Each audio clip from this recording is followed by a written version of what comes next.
5th, 2022. I am going to be giving out a free college football play tonight and a free MLB today. Um, Arizona was a killer yesterday. Gallen did his thing like normal. Awesome play there. Awesome play. Basically, any way you bet Arizona in that one, you got it done.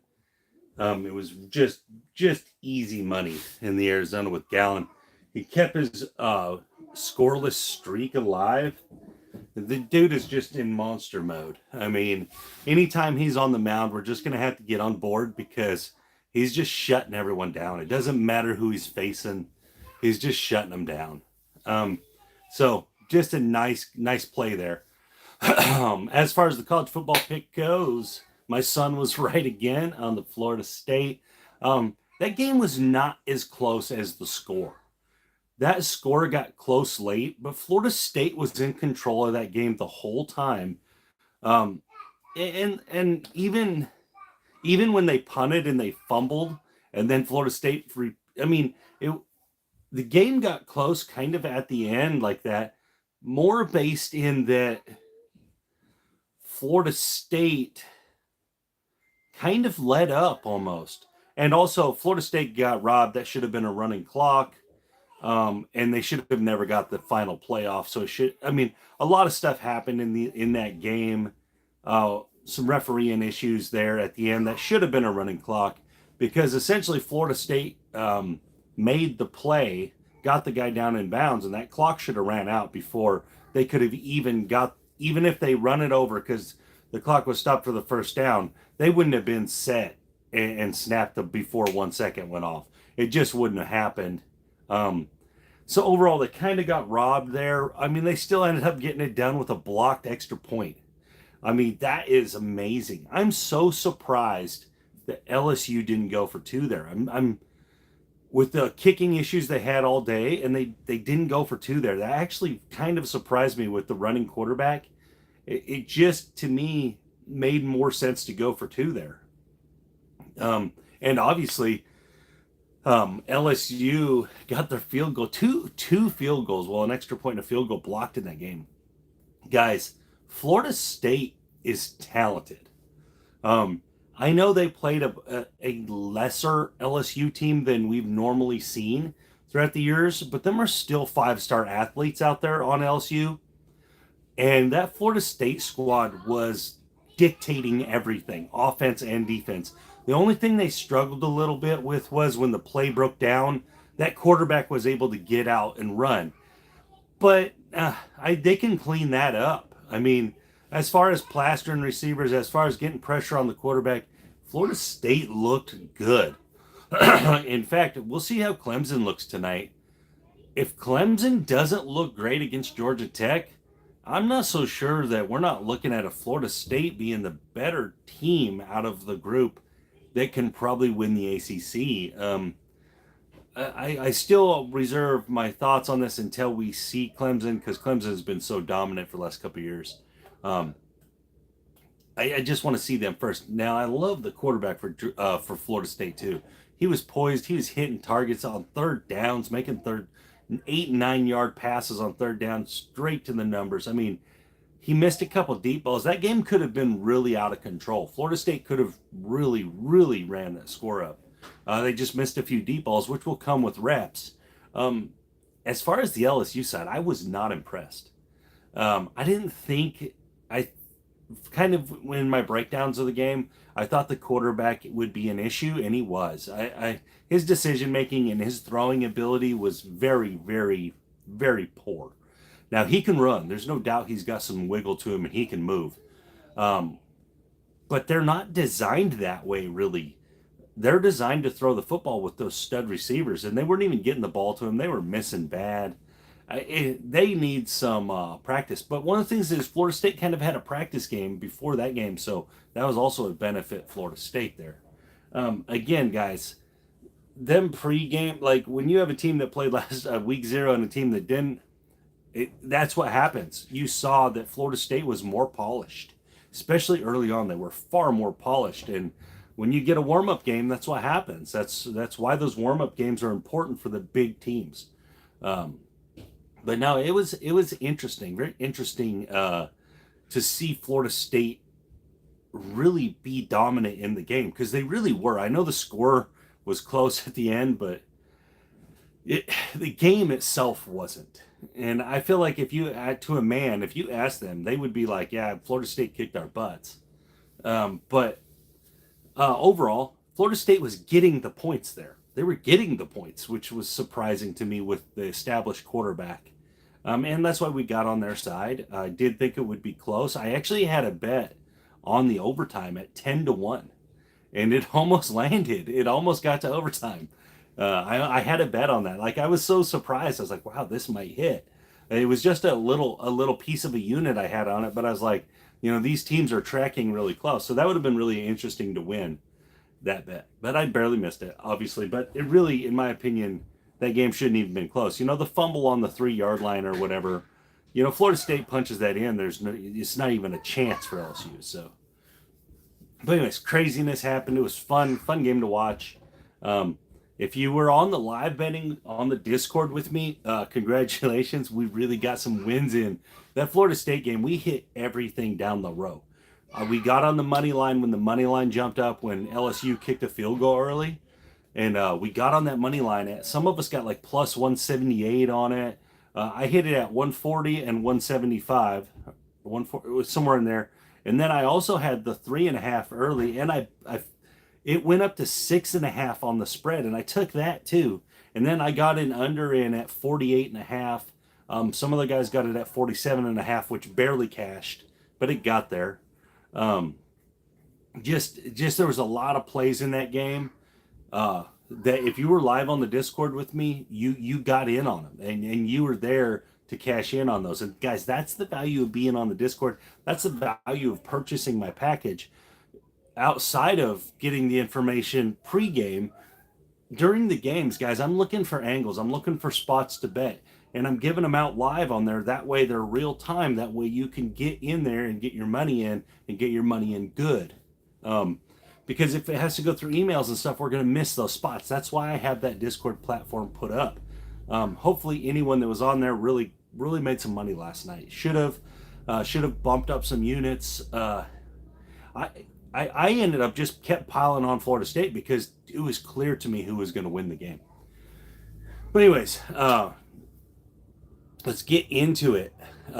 Again, if you want to be part of this package, if you want to get in on my handicapping, my full service of handicapping, $25 a month. It's nothing. Go to wagermethis.com, guys. Check it out. The people involved can vouch for it. I don't got to say a word. They've already seen it. The first couple days of me being live on Discord with them are profitable, guys. Profitable. You're getting live money props, live money plays, along with the pregame stuff, along with the pre-play stuff. So along with the information, this is daily, guys. I give this out daily, and it's not going to stop. It's not going to change tomorrow. Obviously, as baseball closes, it's fine because college basketball will come in its place for the daily type of plays. And guys, we're going to be hitting college basketball hard. Again, in college basketball, I do a couple things different than most people. I like going to those smaller conferences and finding, in the WAC and the MEAC and guys, there's some good basketball played in there, and you can find some really good value in those ones. So that's where I like to hang out, and I love those conferences. I like the crazy mascots and stuff. I think them smaller conferences are cool in college basketball. Anyways, let's get to it. So today for baseball, I'm not even going to talk about Justice's pick. I will say what he did. Justice, if you didn't watch the video, Justice took San Francisco plus 1.5 tonight against the Dodgers. It's not a terrible play because the Dodgers are pitching a pretty good pitcher. And I mean, the San Francisco, what book am I using? I use 3. I use 2 local ones here in Arkansas, Saracen and Betley, but they're local to the casinos here in Arkansas. And then I use Bet Online as well. That way I can find the plays I want. It's not so much about shopping lines for me because I feel like unless you're betting over $100 a bet, shopping the line doesn't actually affect that much. So usually it's because some casinos offer, or some books offer bets that others don't, is why I have multiples. But yes, I have 3 accounts as far as that goes. But I wish I could use DraftKings here, but I can't. Arkansas didn't like them, didn't like their offer, so the casinos here didn't. They voted not to allow DraftKings in. I love DraftKings. When I was in Colorado, that's what I used almost dominantly. I mean, DraftKings gives the offer of so many bets. They're so wide ranging in the amount of bets. I love DraftKings. DraftKings is my favorite platform, but I can't use it here, so I have to use a couple. But anyway, let's get to these games today. Today, there's not a ton of good value plays in Major League Baseball as far as line value goes. As far as people wanting to get good plus money spots and stuff, there's just not. It's just not really there today.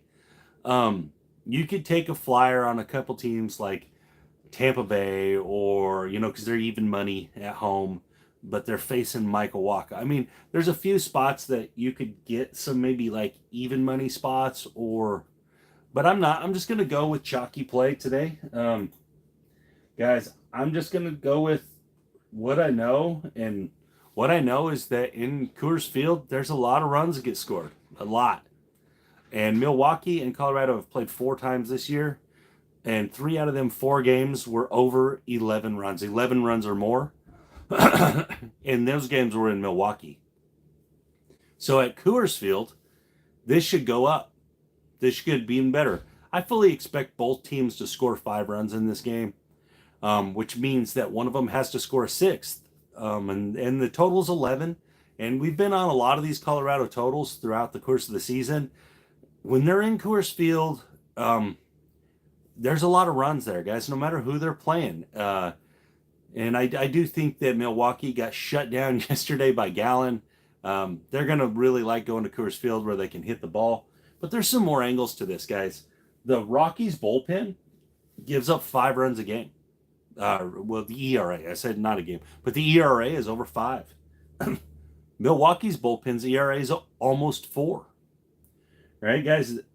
This is just going to be a hitting show.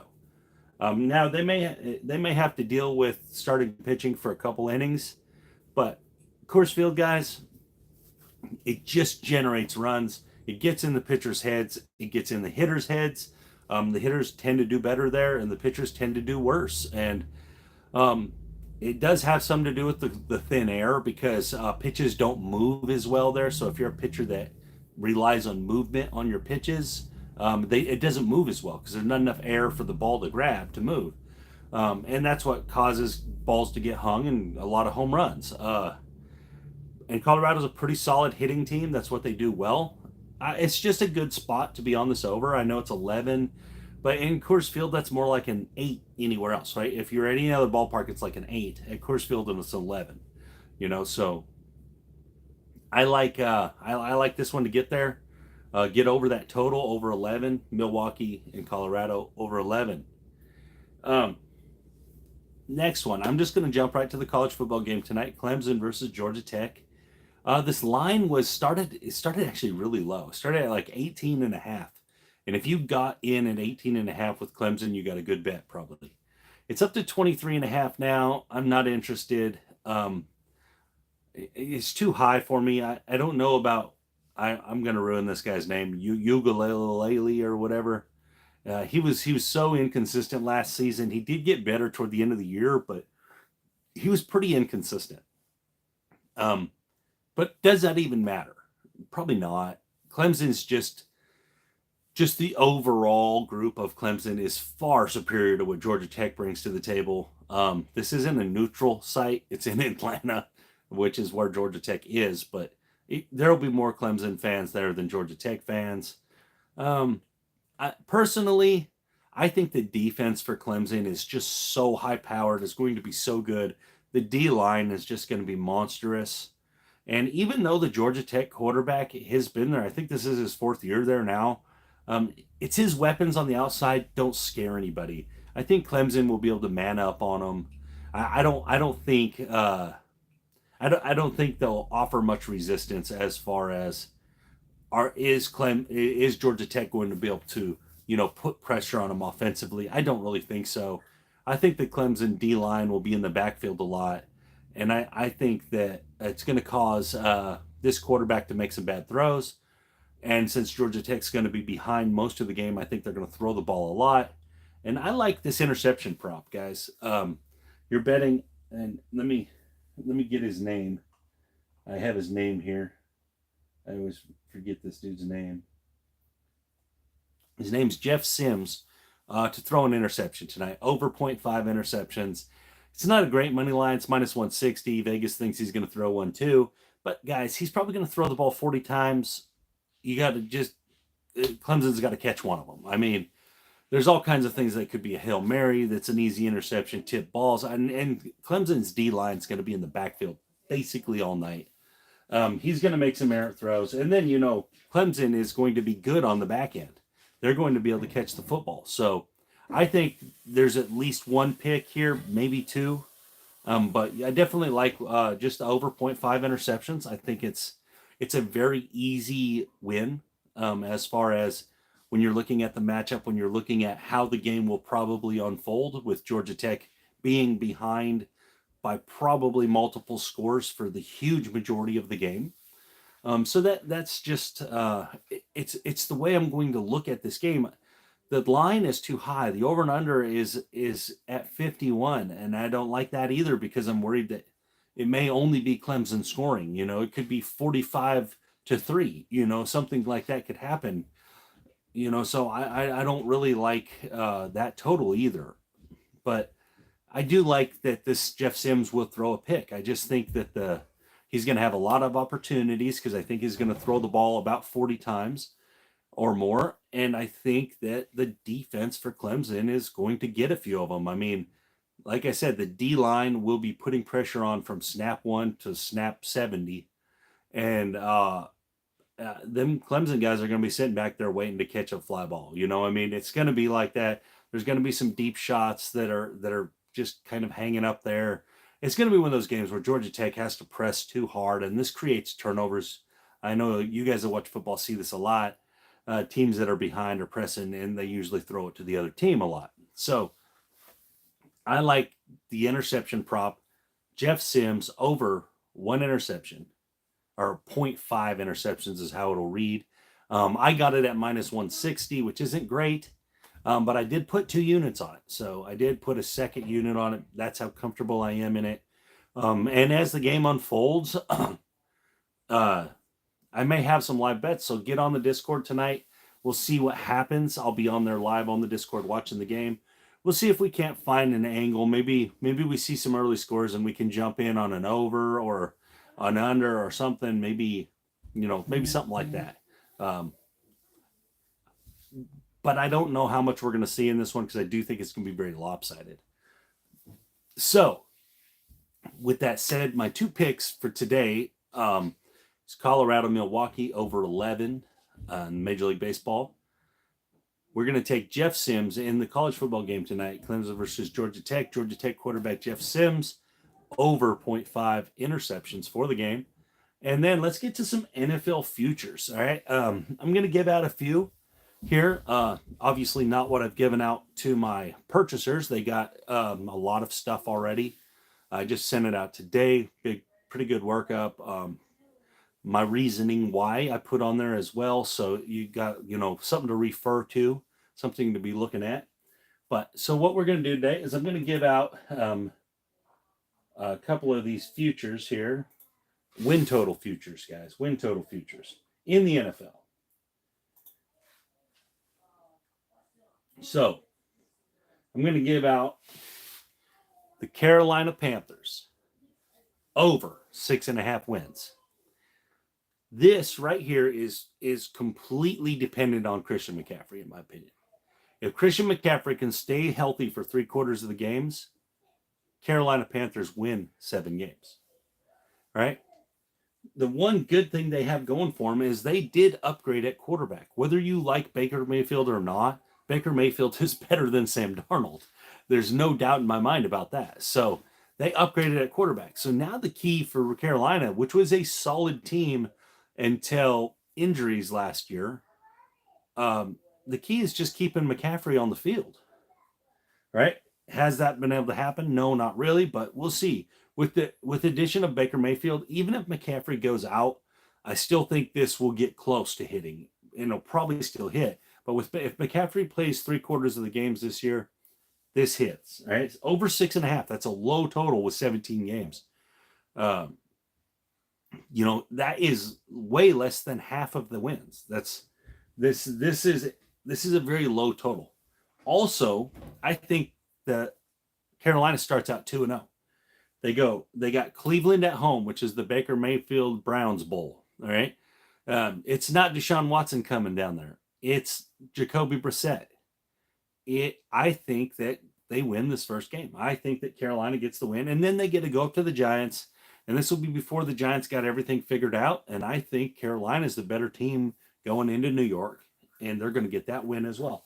So I actually think they're going to start out 2-0. So after that, you're only going to need 5 more wins for the whole season. So you're going to need 1/3 of the games that's left to go in your way. All right. Now, they get 2 West Coast teams at home, Arizona and San Francisco. They have to come to Carolina. All right. This is a good thing. Whether those teams are better or not, when West Coast teams go east, they tend to play worse. All right. You can look back years and years and years, but when West Coast teams go east, the time problems and the jet lag and stuff, it affects their play on the field. The only person that was really immune to this has been Russell Wilson. Every other team has kind of played worse, and we see it year in and year out. A good team from the West Coast will go east and lose to a bad team, and it happens every year. I think that they get one of those games, Arizona or San Francisco. I think they win one of those. All right. Then Carolina gets 2 Atlanta games, 2 games versus Atlanta. Carolina's the more talented squad. Will they win both of those games? I don't know, but they'll win one of them. All right. And then they get Tampa Bay and New Orleans twice each.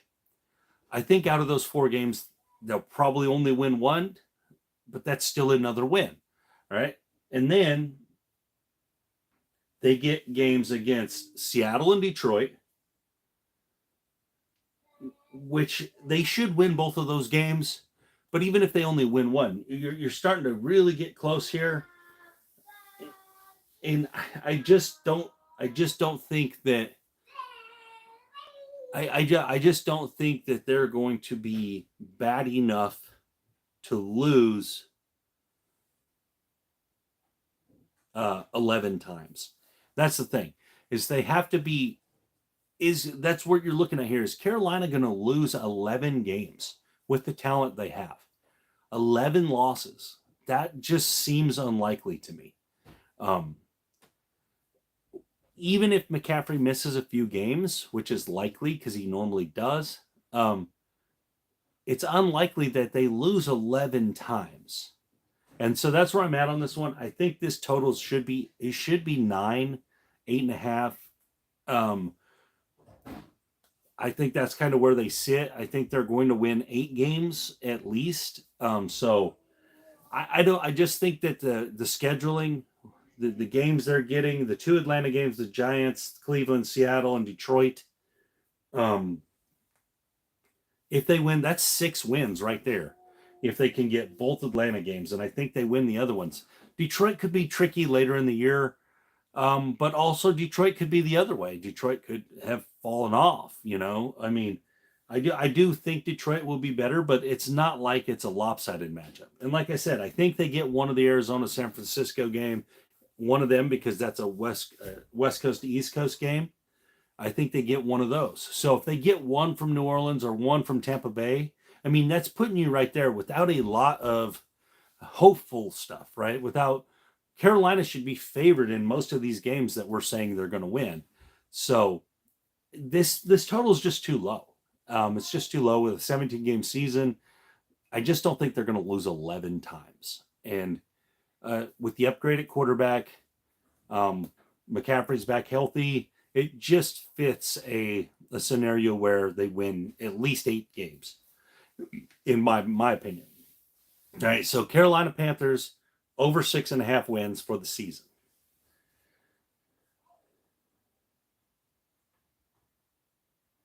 All right, let's go to the one I hit last year. All right, this is a great play. This makes no sense.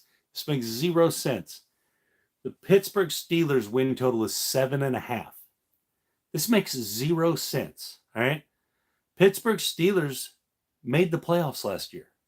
Right, with a Ben Roethlisberger, they couldn't throw the ball 30 yards.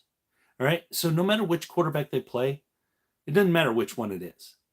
They'll be able to drive the ball down the field. So automatically the offense gets an uptick in points scored, right? Automatically, just because there's more available. And they go out and they draft a stud wide receiver that, in my opinion, has a real shot at Rookie of the Year. All right? They go draft a stud wide receiver. Now you're looking at a Pittsburgh Steelers team with an elite defense, maybe the best defense in football. If the offense last year wouldn't have been causing them short fields and 3 and outs, and the defense didn't have to play, 50 out of the 60 minutes a game, they probably would have been in the top 5. But they were just wore out by the end of the year. They have the season sack leader, the season all-time season sack leader. He's not getting worse. They have great secondary. They upgraded at linebacker. The Pittsburgh defense is going to be elite, and they're going to be tough. All right. Not only that, they get 2 games against the Browns. All right. They dominate the Browns. I know the Browns have won a few times lately, but Pittsburgh dominates the Browns. No Deshaun Watson there. Even if he's there when it's too late. Pittsburgh will already be dominant. All right. Then they get these games. Okay, so let's look at some of the other games. They get Jets, Atlanta, Carolina, all very winnable for the Steelers. All right. But here's the one that I love. Here's the one that I love. Later in the season, they get Miami, Philadelphia. It's probably 1-1, but they match up well. They get a New England game that they'll be the dominant force in that game. And here's the thing is they get 2 against Baltimore and 2 against Cincinnati, right? They're not losing all 4 of those games. Baltimore and Pittsburgh play wars. It's wars. They split nearly every year. Cincinnati got them twice last year. That won't happen again for 20 years. I know people love Cincinnati. I know they love them. But guys, Cincinnati was only 10-7 last year. They only were 10-7. They weren't this dominant force they're made out to be. And what did Cincinnati do in the offseason? They changed their whole offensive line and they're going to have to face Pittsburgh's D-line twice with ungelled players. And you know what? It happens in week 1. Pittsburgh goes in and stomps on Cincinnati. This is my prediction on that game. I think Pittsburgh goes and they show their dominance. And again, no matter which quarterback it is, it's just the idea that the quarterback can throw it 60 yards down the field. It just changes the way the defenses can play Pittsburgh, which will be an uptick in Pittsburgh's running game that everyone thinks is so down. It wasn't down. It was Ben Roethlisberger holding the running game back because no one cared about him throwing it deep.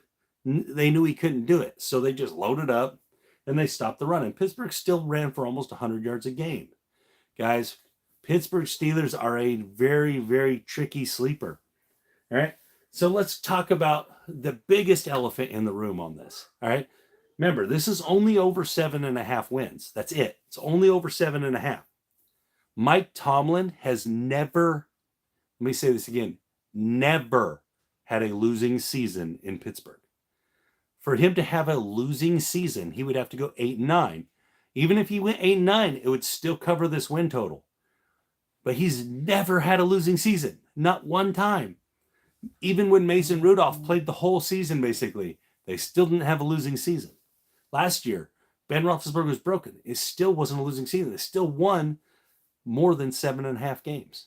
Guys, this doesn't all of a sudden start. Pittsburgh still has one of the best defenses in the NFL. All right. They still have one of the best coaches in the NFL. It's still the Pittsburgh Steelers. Just because these other teams look like they're getting better, Big Brother is still there in the Steel City. And Big Brother is coming with a monster of a defense. Guys, the NFC North or the AFC North is still Pittsburgh, Baltimore. Cincinnati had their little run last year because the other two teams were hurt. The quarterbacks were hurt. Ben Roethlisberger was a shell of Big Ben. Lamar was out for most of the year.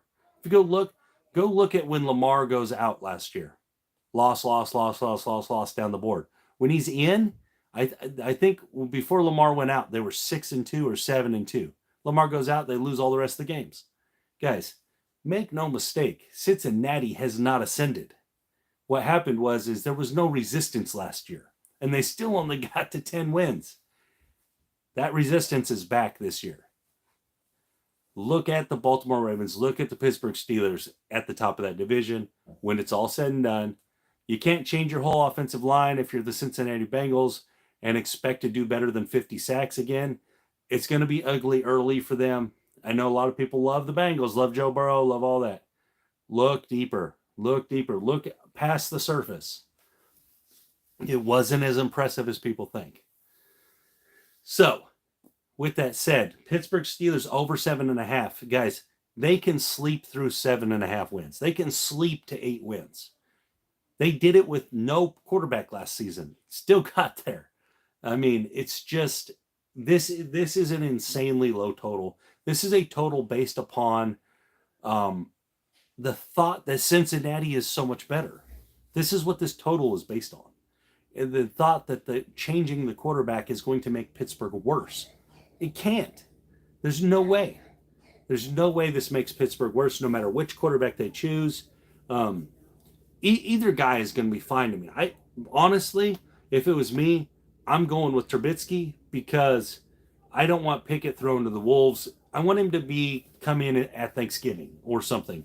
You know, I don't want him week 1, even though he's looked good. He's looked good. So has Trubisky, though. I don't think it matters. I think that Pittsburgh is talented on offense, and I think we'll see it on display this year. I actually think Pittsburgh's going to win this division. That's exactly where I got it. I think Pittsburgh wins this division. I got Pittsburgh to win the division at plus 1,100. There's no way. How do you not take plus 1,100 for Pittsburgh to win the division?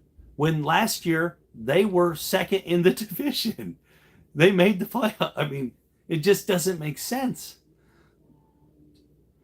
Plus 1,100? That's insanity. So, that's where I'm at. The number of the two futures I'm giving out for you guys. We got Carolina Panthers over 6.5 wins for the season, and the Pittsburgh Steelers. Mike Tomlin has never, remember what I'm saying, never had a losing season. If he doesn't have a losing season this year, he has got to win at least 9 games. You could have 8-8 and a tie again, but he's essentially got to win 9 games. If he goes 8-8 and a tie, it's still over the 7.5. I mean, so no matter where you think Pittsburgh falls, are they going to win 8 games? Yes. The answer is yes. They are going to win 8 games. You can't not win 8 games with that defense. You just can't. And especially when you're getting 2 freebies at Cleveland, in my opinion. And then you're also getting the Jets, Atlanta. I mean, to get to 8, there's not a lot of resistance there. It just doesn't make sense to me. It doesn't make sense. This is an ugly line. They're going to take a bath on this. I'm sure there's some huge bets on this. And what's going to happen here? If Pittsburgh goes in and they smack Cincinnati week 1, which I think they will, this is going to jump to 10. And I think that's what the line makers are looking at. Do they go in and beat Cincinnati week 1? If they do, it jumps to 10. And guys, let's just think about last year. Who was the big darling going in last year? It was the Buffalo Bills, right? Cleveland and Buffalo were the darlings, right, last year. What happened week 1 when Pittsburgh rolled into town? Pittsburgh beat Buffalo week 1. Beat them. Outright beat them. with broke Ben Roethlisberger. Now, did Buffalo miss some shots in that game? Sure, they did. But you know what? The more talented team was on Buffalo's side. The better quarterback, right?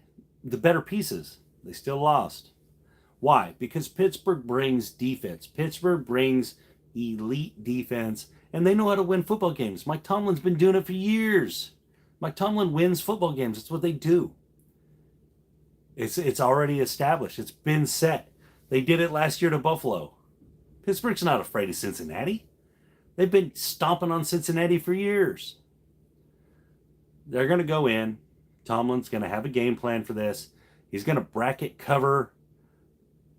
He's going to stop the run. He's going to do what he does. And he's going to turn one of these younger quarterbacks loose with these great group of wide receivers, a great tight end, a stud running back. And they're going to score points this year, guys. Look for Pittsburgh to score points this year. Pittsburgh's team totals early in the season will be low. We're going to be hitting them. We're going to be hitting them Pittsburgh team totals early. They're going to be low. They're going to be way too low. You're going to see 20s and stuff. Pittsburgh's going to score 24 to 27 points a game this year, guys. Like the Pittsburgh Steelers. They're one of my favorite plays. They were one of my favorite plays last year, and those props hit. If you guys remember, if you guys were part of this last year, then Pittsburgh props hit. I had Pittsburgh, last year was 8.5 games, I think. Or maybe it was 7.5 last year, too. Whatever it was, it hit. Or maybe I had Pittsburgh making the playoffs. It was one of those props hit. But I killed the props last year, guys. If you remember, I had the Rams winning the Super Bowl in August last year. So, and they obviously won. So, but anyways, that's where I'm at. Them are the two free futures for you guys. YouTube, guys. These are not high win totals. Good things, bad things can happen throughout the season. These totals will still be in play. With the Pittsburgh one, I actually don't think you'll have to wait long. I think Pittsburgh is going to be like 7-3 at week 10, needing one game here. I don't actually think it's going to be all that tough to get there. I actually think, like I said, I think the Panthers start 2-0. So if the Panthers start 2-0, you only need 5 more wins. So, but yeah, and again, guys, if you want the full information on it, and I put out a lot of information on the Steelers and why I think they're going to be so different than these other teams. Like I said, $25 a month, guys. You get all my info.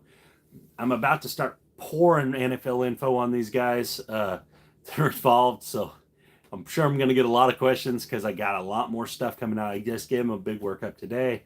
They're going to get more and more and more. I got some MVP and stuff picks, guys. I don't do a lot of that because that's so injury based. You know, you could choose a guy and then next thing you know he gets hurt and just ruins those plays. I don't like a lot of those MVP type plays, Rookie of the Year type plays. It's better just to wait later in the season and bet them at a lower value when you have a better idea of who's probably going to win it. So those plays I think you should wait for. I don't think you should bet them early. I love it. I love it. But yeah, guys, the Steelers. Just the idea that Mike Tomlin has never had a losing season, and this win total's at 7.5. Like that's absurd. I mean, would they put Bill Belichick's win total at 7.5 ever? Would they ever do that? I don't think so. That's an absurd thing to do with a defense that has the single season sack leader on it from last year. I mean, this line it's absolutely insane.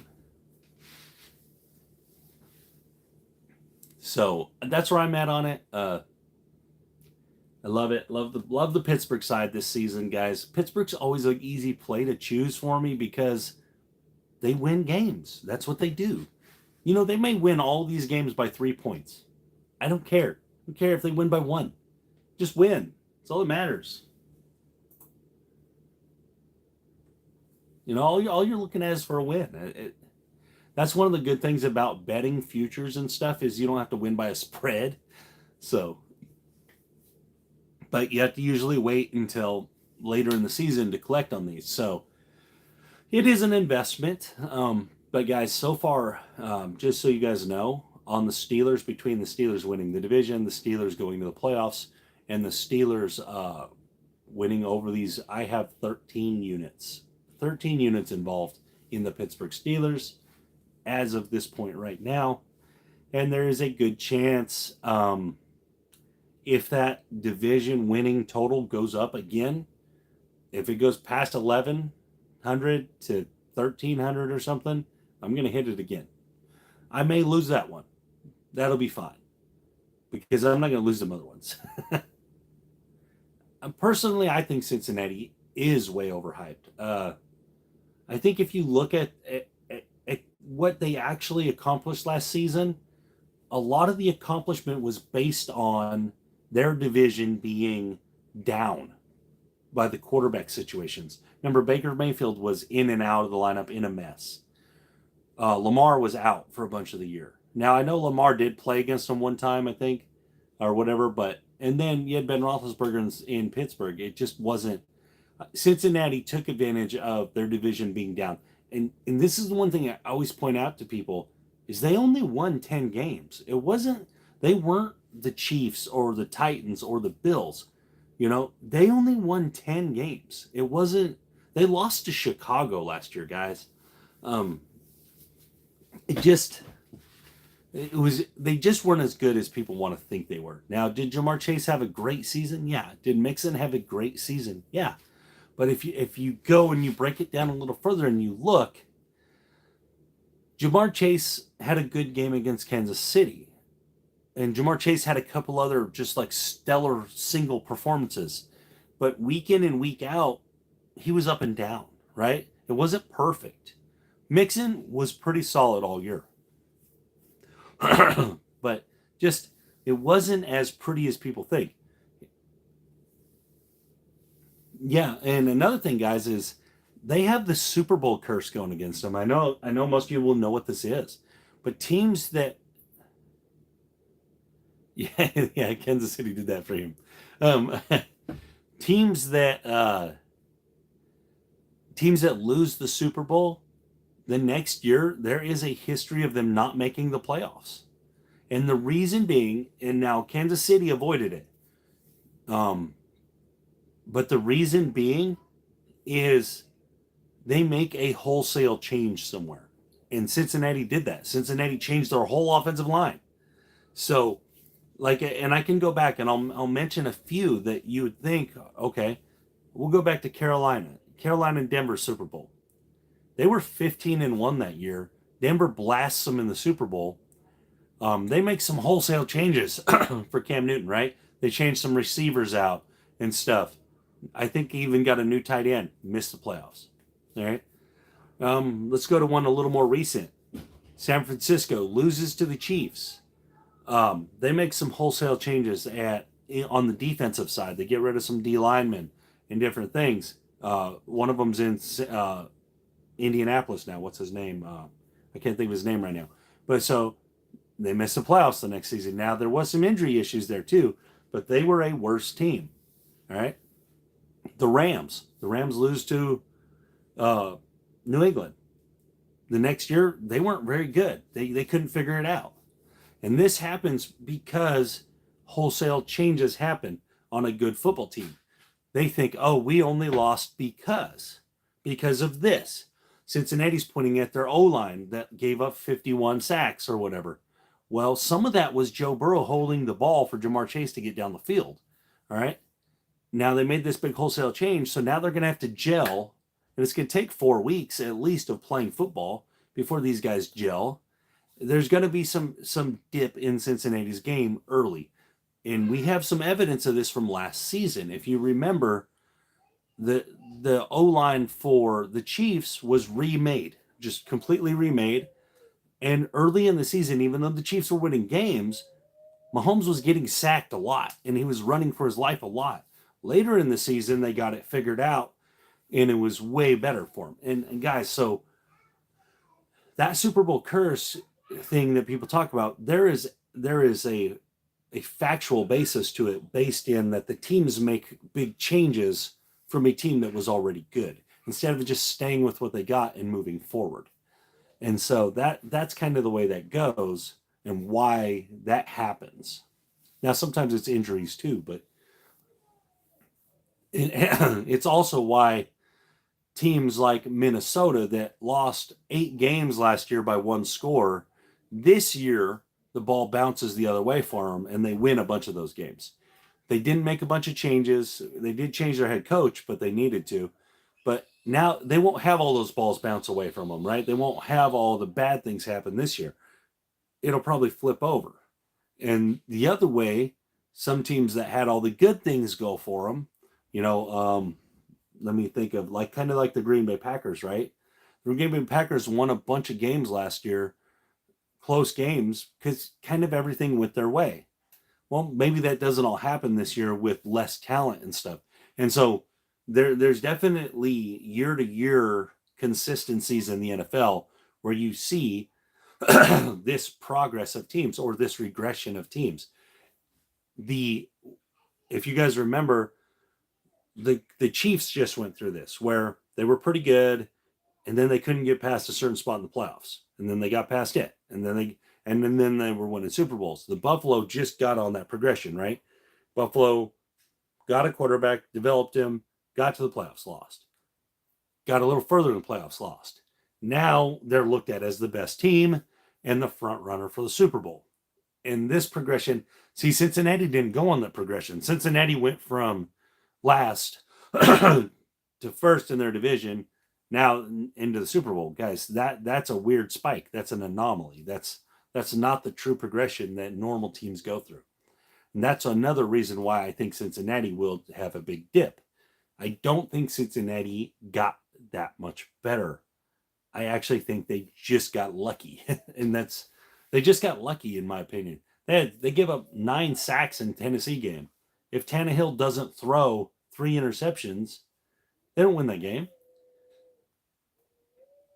They got destroyed in the first half of the Chiefs game. If Mahomes doesn't come out and have the worst second half, they don't win that game. I mean, and you saw the Rams, even with Cincinnati getting breaks, getting the pass interference call. They didn't get the pass interference call when the receiver threw Ramsey down by his face mask and scored a touchdown. The Rams just didn't give up in the game, right? And then eventually the better team won. And even with Cincinnati getting all those breaks. So that, Cincinnati got the break of Odell Beckham going out. They got the break of that pass interference that should have been called that would have negated a touchdown. I mean, they just got a lot of breaks, but the Rams didn't give up and they eventually crushed them at the end there with that great drive. So again, don't get caught up in this hype that is the Bengals, guys. I will be willing to eat this crow if the Bengals prove me wrong, but just the signs don't point to it to me from what I've seen all my years handicapping. The Bengals are a one-hit wonder. I'm not saying they're not good, and I'm not saying they're not going to get better. What I'm saying is that these other teams, Baltimore and Pittsburgh, are better football teams than they are. Now, people are going to say, but they have Jamar Chase and they have Joe Burrow. Okay, well, Lamar Jackson has an MVP. Lamar Jackson has a 50 total touchdown season to his resume. It's not like he's a joke or something. The number 1 season sack leader is on Pittsburgh's defense. The dude just did it last year. So it's not like there's not star talent on these other teams, and that's what gets me is, it's what did you do for me lately thing. What did we see lately? Well, we didn't really see Lamar Jackson play a whole season last year. He's hurt. And we had a broke Ben Roethlisberger in Pittsburgh. So we don't have them this year. In my opinion, those teams are still the best in that division. Cincinnati's still chasing it. Cleveland's a mess. So I do think Cincinnati will be better than Cleveland. But just because Cleveland's a mess, if Cleveland had a quarterback, if Deshaun Watson was there in Cleveland all season, I would have Cleveland better than Cincinnati now. Because I think Cleveland's defense is better than Cincinnati. I think Cleveland's running game is better than Cincinnati. And I would say that Burrow and Watson are a wash. I mean, we've seen Watson play at his peak. When he's playing at his peak, he's pretty damn good. So, Personally, I don't think Cincinnati is any better than those teams, and that's why I'm so down on them. I think that it's an easy fade Cincinnati this year if you want to take Cincinnati to not make the playoffs. I think it's an easy fade. Another thing Cincinnati has is they have a fan base that's ravenous for success, right? They love that they actually finally had some kind of success. And they're going to be crushed this year. The Cincinnati fan base is going to be the most excuse filled fan base in pro sports, which is hard to do because you have the Dallas Cowboys fan base, which tends to have the most excuses from their owner down. So, and I actually like the Cowboys this year. I just, their fan base and their excuse train in Dallas is insane. So, it's never, well, we got our asses kicked. It's always the referees or the catch was a catch or with them. It's never they just got beat. So it always makes me laugh with the Dallas Cowboys stuff. But I do think the Cowboys are going to be good this year. So I actually think they'll win their division. I actually still think they're better than Philadelphia.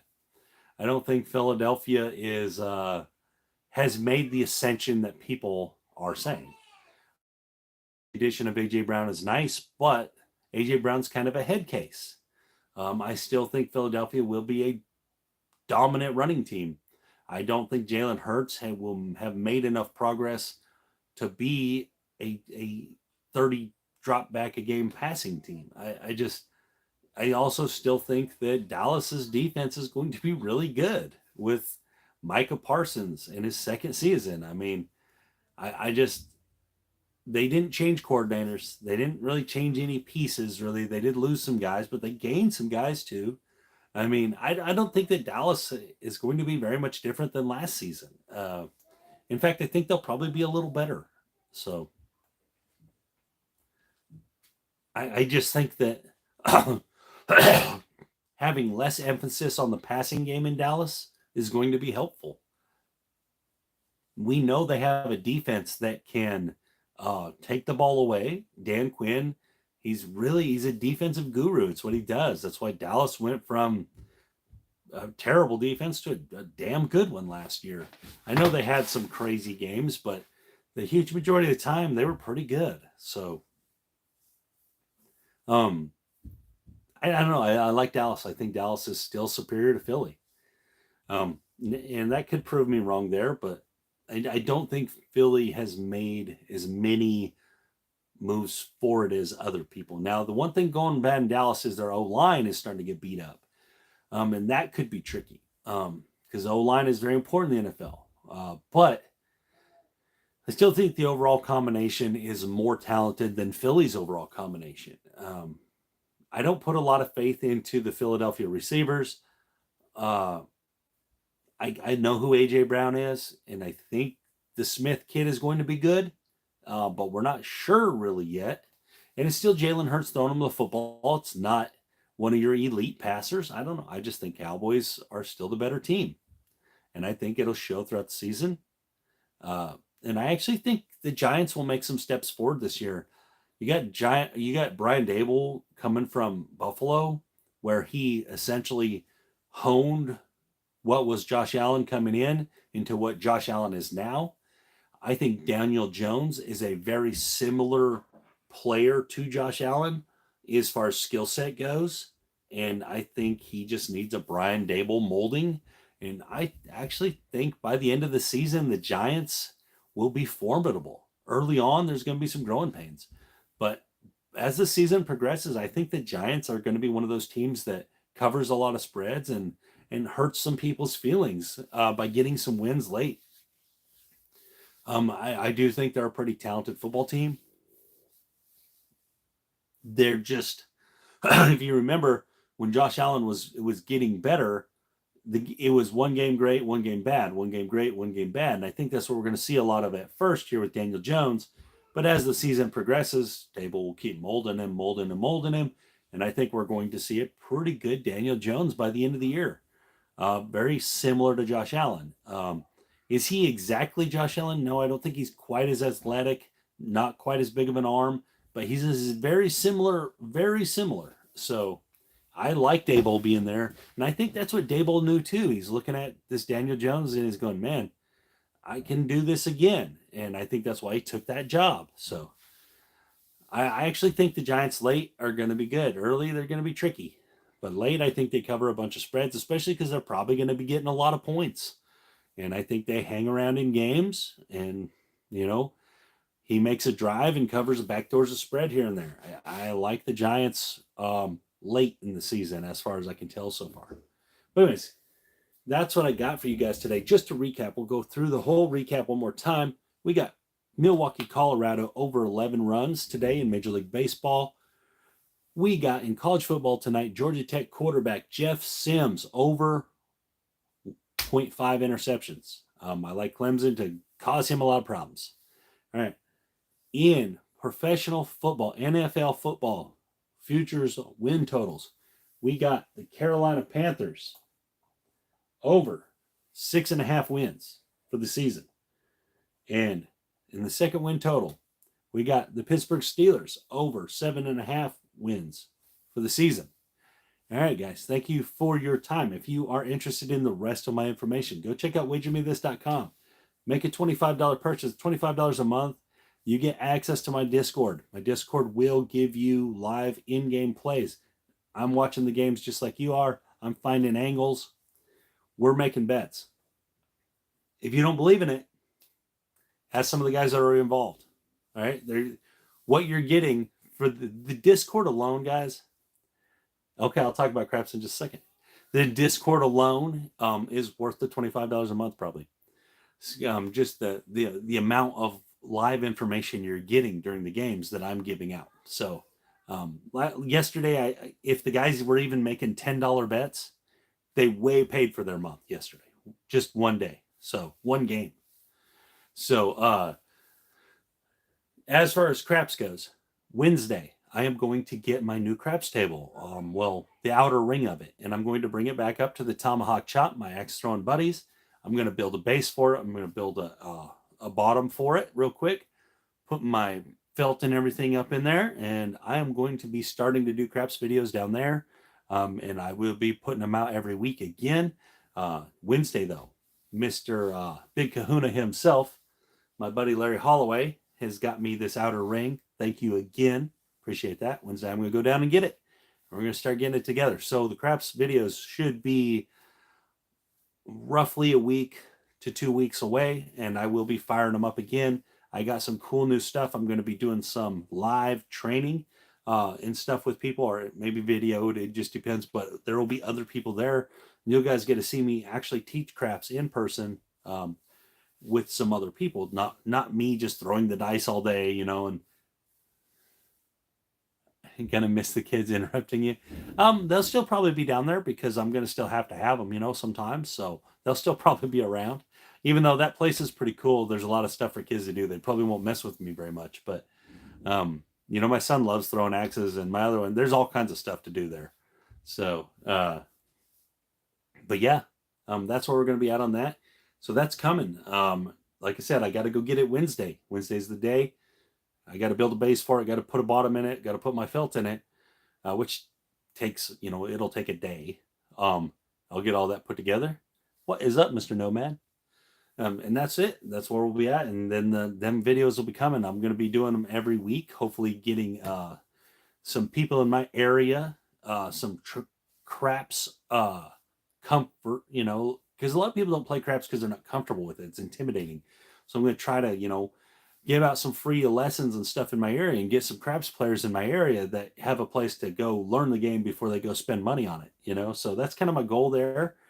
Plus the Tomahawk people, my buddies, our second family there, they're interested too. They like the idea of it being there. So yeah, it's going to be good. It's a 14-foot table. So it's what a lot of places have. That's what I wanted. So I wanted it to be more like real life. And so we're going to have a lot of that going on. I'm going to be showing a lot of stuff. It's going to give me another group of videos to be able to produce where I'm actually teaching the game to a person. So that you'll get to see that. As well as, being a 14-foot table, got the ATS on my felt and stuff now. So, yeah. It's going to be a good time, man. It's going to be good stuff. It's going to have a place. If you guys ever happen to come through Batesville, Arkansas, or you're coming maybe to come see me, we can stop there and shoot some dice and go over some strategy and stuff. It's just going to be a good thing. Like I said, Wednesday, though, I'm going to get it. So Wednesday is the day. I'll get it up here. It'll probably be done by that. I'm not off work again. I have to go back to work Friday, Saturday, Sunday night. So Monday night. So it probably won't be done until that next week. But hey, that's when it'll happen. Anyways, guys, thank you for your time. Check out wagermethis.com if you're interested in more sports information in my handicapping full service. Discord, live betting, it's there. You guys have a great day.